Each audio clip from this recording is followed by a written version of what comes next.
E bom, vamos para a próxima pergunta. O que Vamos. podemos fazer para sair agora da insegurança alimentar no Brasil?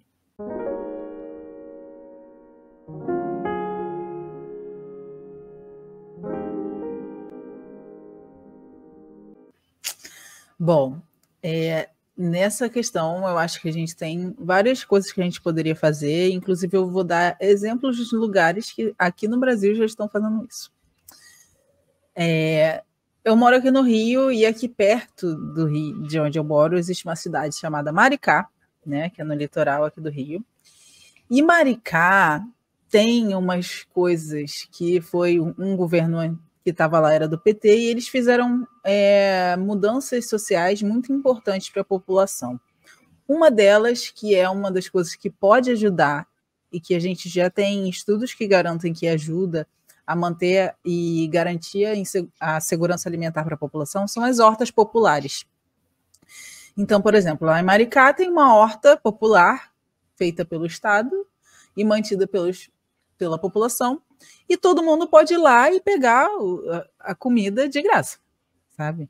Então, imagina se a gente tivesse várias hortas populares espalhadas, sabe? O quanto isso não poderia ser bom para garantir a segurança alimentar das pessoas, população em situação de rua.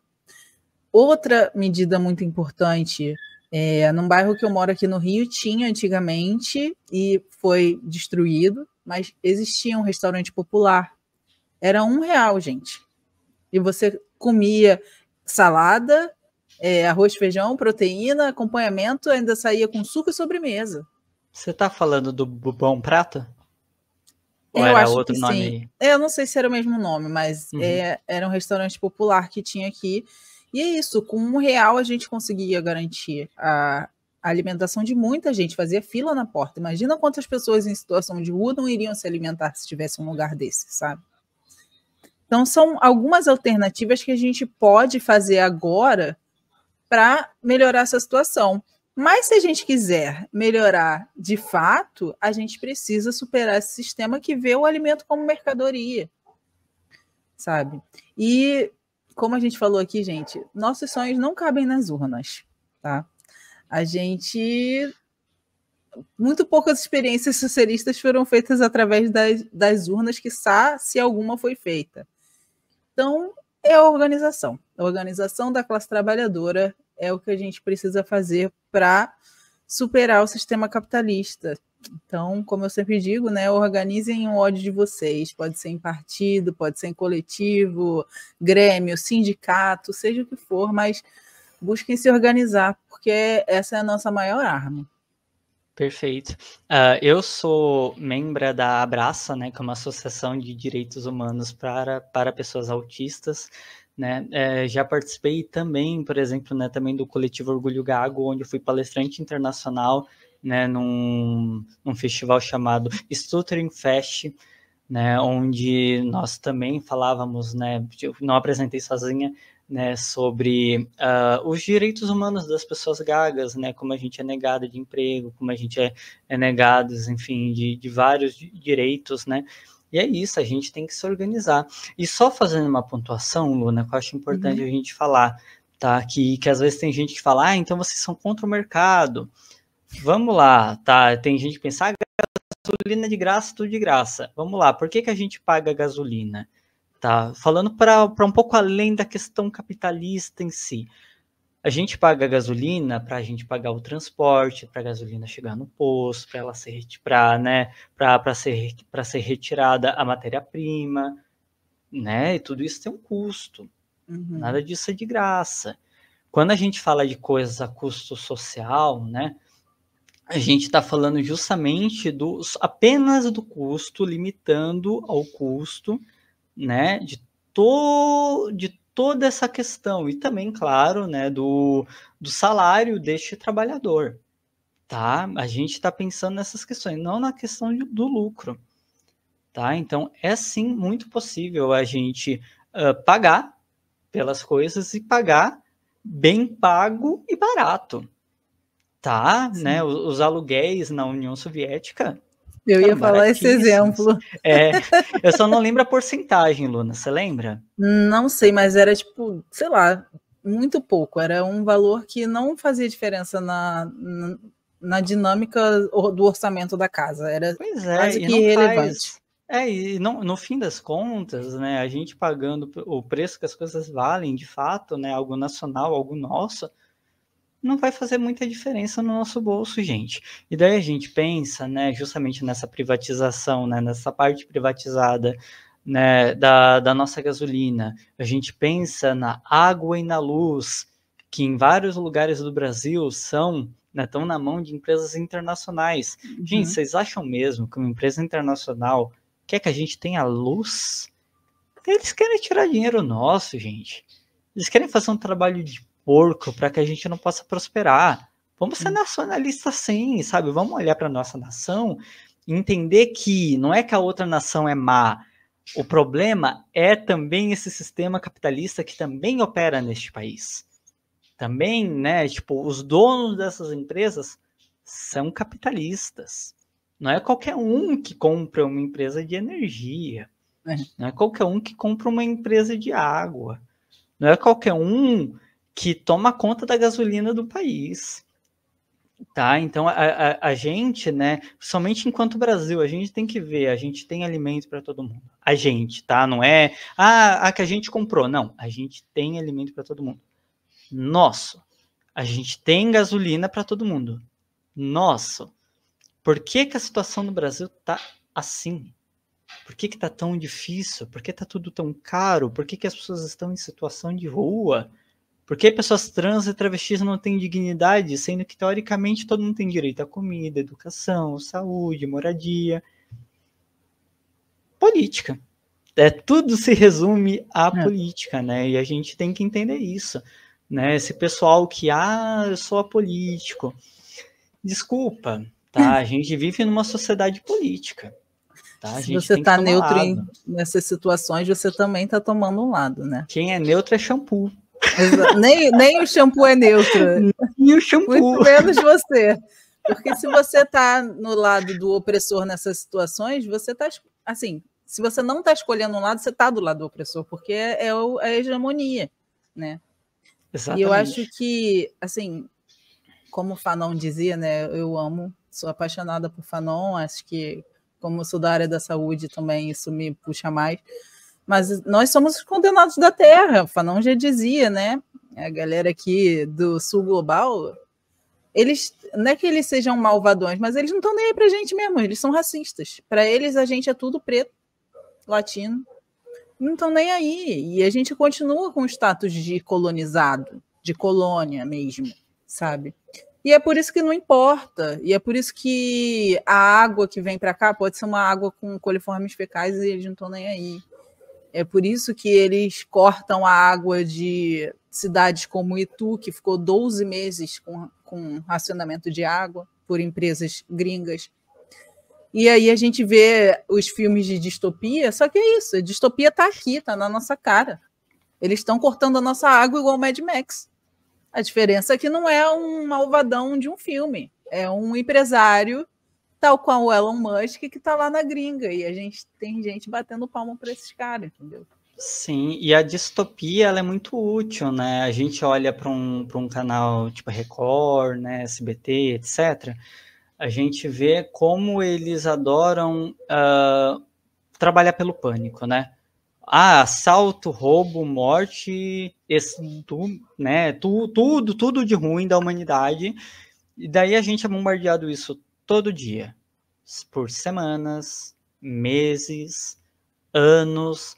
E daí chega um ponto, isso daí assim, é questão de psicologia mesmo, Sim. né? Chega num ponto que a gente olha para uma pessoa em situação de rua e não tá nem aí.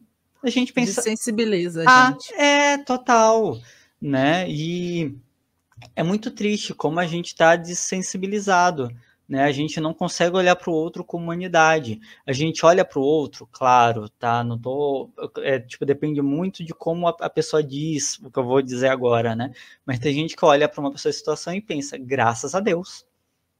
Que bom! Eu não estou nessa situação. Mas daí a pessoa individualiza a questão, né? Ela não está, portanto, tá tudo bem. Né? É um pensamento extremamente individualista. E não tá tudo bem. A gente tem que olhar para a pessoa em situação de rua, não com tristeza, tipo, que pessoa coitada. Não, mas com revolta política. Porque não é simplesmente, gente, que a pessoa que quer estar na rua, sabe? Já ouvi muito isso. A pessoa que quer estar na rua. A gente não sabe quais são as questões familiares dessa pessoa, sabe? Talvez se ela não estiver morando com a família dela, sabe? Já é mais do que bom, já é mais do que o suficiente. Às vezes ela não tem para onde ir para além deste núcleo familiar, né? Isso acontece muito, inclusive com pessoas trans travestis. Sim. Né? Quando a gente fala da questão da moradia para todos, é muito mais cômodo para uma pessoa cis estar morando com os pais e tudo, do que uma pessoa trans que eventualmente se assume, é tirada do armário. Tem tantos N fatores que, em muitos casos, a pessoa é expulsa de casa. Expulsa de casa. Aí, o meu pai, que é divorciado da minha mãe, não quer me aceitar. Minha avó também não, minha tia também não. Vai para a prostituição. Uhum. Gente, assim, sabe? Quando a gente fala que está todo mundo né, neste mesmo jogo, né, com as regras são as mesmas, não são. Já vieram me falar, tá? É triste eu falar isso, tá? Me senti extremamente ofendida. Você que está me vendo, talvez foi você que me falou isso. Bruna, por que você não começou a tomar hormônio depois? Agora tá tão ruim, né, pandemia. E eu fiquei, tipo, questão da minha existência, sabe? Eu me sinto melhor, eu existo desta forma, né? Eu preciso disso para me sentir bem. Não é uma escolha, sabe? A gente tem que priorizar, sim, a nossa saúde física e mental, tá? Ficar no armário, para quem não é pessoa trans, LGBT e tal, olhar parece fácil, né? Ficar no armário, não ser você mesma, não se sentir bem com seu corpo. Não é fácil. Tem gente que consegue? Tem gente que consegue. Tem gente que não consegue e é obrigada a estar nessa situação para não viver essa vulnerabilidade, né? Quando eu comecei a fazer meu atendimento psicológico pelo Sameca, foi justamente nessa questão da minha transição, né? Principalmente nessa questão de transição social, né? De contar para toda a família, emprego e tudo. E uma das principais questões da psicologia hoje, né? A psicologia correta, bem feita, né? Não é ver se você é trans de verdade, é ver se você tem condições materiais de se estabilizar, de você não ser expulsa do emprego, tá? Tem gente que é demitida por ser trans, gente.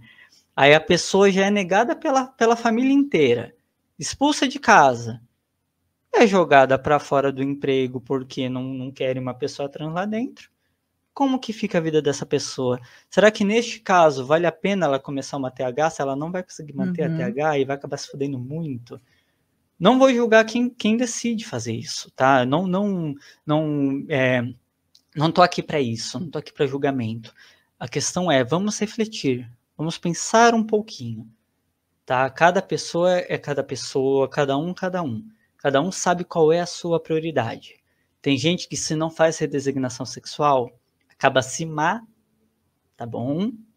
Não é tão simples assim, tá? Não é porque eu, trans e travesti, tô falando que eu não quero fazer redesignação sexual que eu sou regra para todo mundo. Não sou. Entendam isso, por favor. E, bom, vamos para a pauta final, Luna? Você quer comentar mais alguma coisa em relação a isso? Não, acho que... Não, só isso mesmo. Acho que você falou muito bem. E é isso. As pessoas trans ainda vivem muito em situação de marginalização, sabe? Tanto em questão de moradia. E, assim, eu nem tenho dado de quantas pessoas trans, travestis, estão em segurança alimentar, passando fome. Não existe esse dado, sabe? É simplesmente pessoas com fome. Pessoas em insegurança alimentar. Quem são os grupos de pessoas que estão mais em insegurança alimentar? Por que eles estão? Sabe? Essas coisas é a gente ir um pouco mais na base, é a gente olhar um pouco mais para a raiz do problema. E é isso que a gente tem que fazer. o capitalismo faz a gente ficar muito na superfície, porque para ele é bom que a gente saiba pouco, que a gente não se aprofunde, porque se a gente for olhar a raiz do problema, a gente vai ver que o problema é o capitalismo, e aí talvez ele não goste. Exatamente. Bom, a última pergunta, né? Como superar o capitalismo? Essa é a pergunta de milhões, né? Que todo mundo quer saber. Mas, gente, titio Lenin já falava, né? A maior arma do trabalhador é a organização, porque a gente, unido, é que consegue tirar esse sistema, mudar o sistema. A gente tem que se entender como classe trabalhadora. A gente tem que ver que todo mundo aqui está se ferrando do mesmo jeito. Pode ser uns mais, outros menos, mas está todo mundo se ferrando. Se você depende do seu salário para sobreviver, você é da classe trabalhadora. Não interessa se você ganha 10 mil ou 1.000. Se você parar de trabalhar e passar 2 meses, sei lá, 3 meses, se você não tiver mais dinheiro, você é da classe trabalhadora. Então, você não tem que ter medo do comunismo malvadão, porque você só vai ganhar. Sabe? Exatamente. E aí, a organização, como a gente falou, que é a chave, né? É sindicato. Se você é trabalhador da área da saúde, procure o Sameca. A gente está recrutando cada vez mais.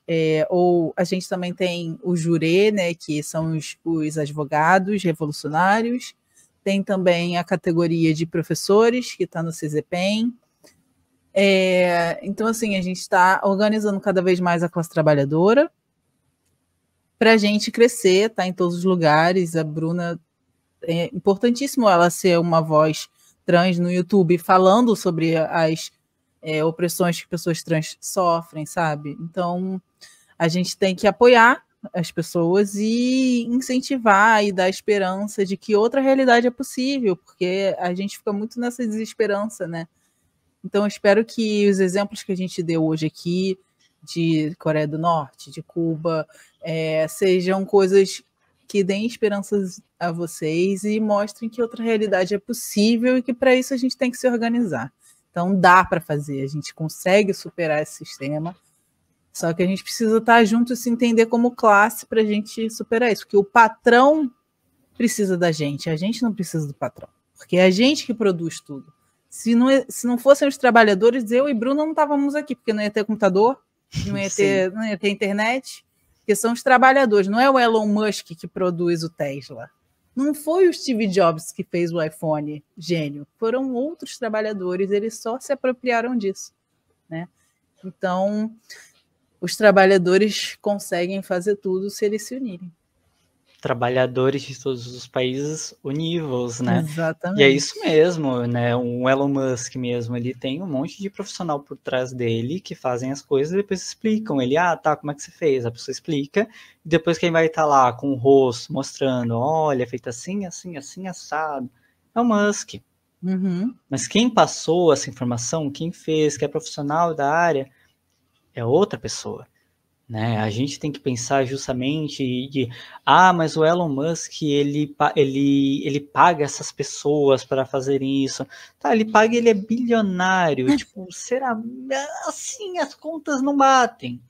Tá? Se a gente só trabalha, né, e a gente é pago justamente apenas pelo que a gente está produzindo, não tem como a gente ser bilionário, gente.